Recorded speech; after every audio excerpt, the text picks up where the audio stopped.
when you went into Garin Creek? Well, Garin Creek was around the first week of our recovery efforts of our search and rescue teams. We made first contact with multiple families in there in that community. But as we first arrived in there, we thought we were some of the first people arriving to the area, and we had been given the address of the community from the fire chief at Fairview Fire Department. And we got in as far as we could. We had dual sports, and we had side-by-sides, and we had a bunch of chainsaws with us.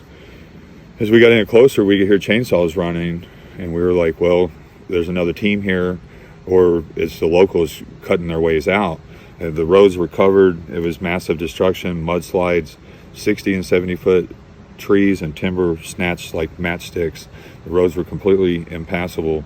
We got as far as we could, then we took off on foot, carrying rations, MREs, medical supplies, and chainsaws, in which we heard the chainsaws running. But as we got closer to the chainsaws running, as we heard, singing or like chanting, and it came to be, as we got closer, it was the Eastern Band of the Cherokee Nation, and it was, 20 to 30 of them, maybe more. They were scattered out, and then they were like a chainsaw brigade.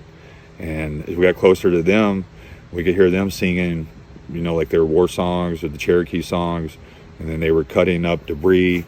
And the large trees, they were cutting them up to smaller, more manageable trees, in which we spoke with some of them, and some other people was there also helping, and some locals. And it was kind of like, what are y'all doing? And then they're like, we're clearing the roads for the next crew, the next guys that are coming in. And our team was like, well, we're just search and rescue dudes. We just got to get through, and we're cutting our own paths as well. And then they mentioned again that they were getting ready for the next crew, and we were like, what next crew? Who's coming? There's no help. And they were like, oh, they're coming, and we're prepping for them.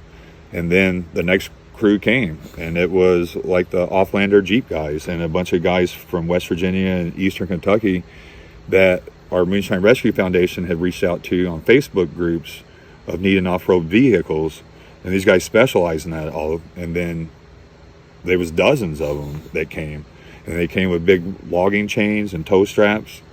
And what the Cherokee had done, cutting the trees down, and the locals helping the community to get the logs big enough, the Jeep guys came and started dragging all of them out and then making it accessible. But then the mule team showed up, more West Virginia, Eastern Kentucky folks. One guy had like 9 mules with him, and the path was clear enough for him to get through.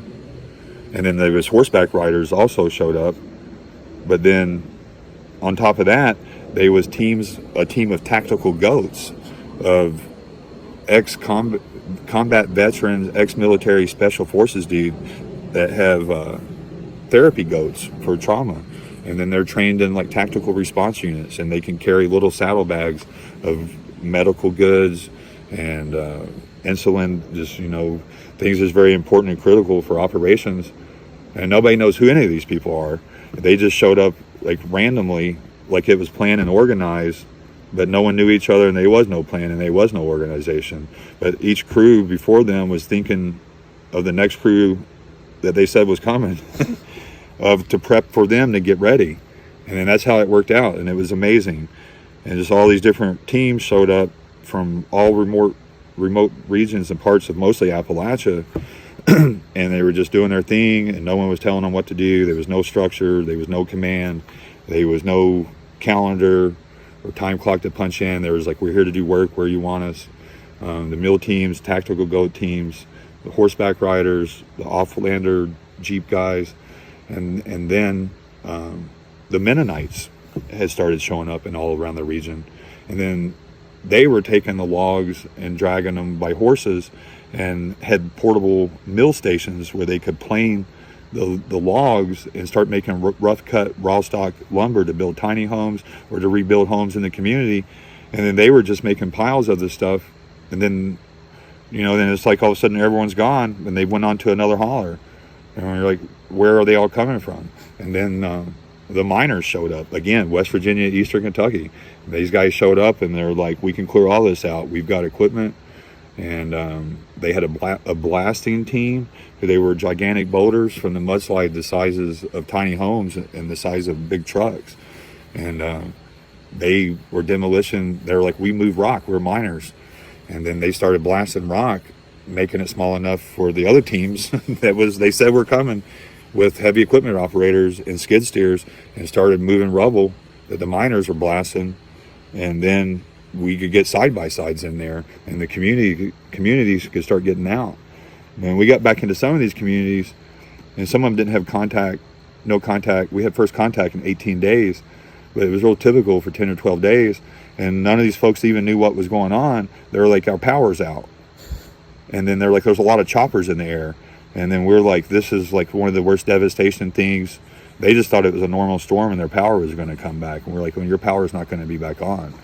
And then everyone started realizing, and then the Starlink started showing up, and we got back to Nesbitt Church and Pastor Ron at Pleasant Grove. And then everyone started getting online, and these churches became community centers. All the locals could come in there and get online, check in with friends and family, and then also just connect as a therapeutic way to connect with the outside world and actually see what was going on in their own hollers and communities, because they hadn't left their porch or their front yard, and there was no way out. And then everyone started realizing what was really going on, how bad a devastation it was. And that was all directly from the Starlinks that we took to those points of contact and those community leaders and the churches at Pleasant Baptist, Pleasant Grove Baptist, and Nesbitt Church. This was all in Garrett's Creek. Some of those stories are a blend of right in that area of Lake Lure and Bat Cave. And it was all the same groups, and it was all the same work. And it was like life-changing experience, amazing. We were all humbled. Grown men, like, we hugged and cried, and no one knew who any of us was, or why we were even there, or why we all ended up there, or in the chronological time order that all the teams deployed and showed up in order events and prep for the next teams. And I was there, we were there, and we were boots on the ground, and these are facts. And it was amazing testimony of not only to the organized efforts of civilian volunteers, but of the strength and the resiliency of the Appalachian people in the mountains.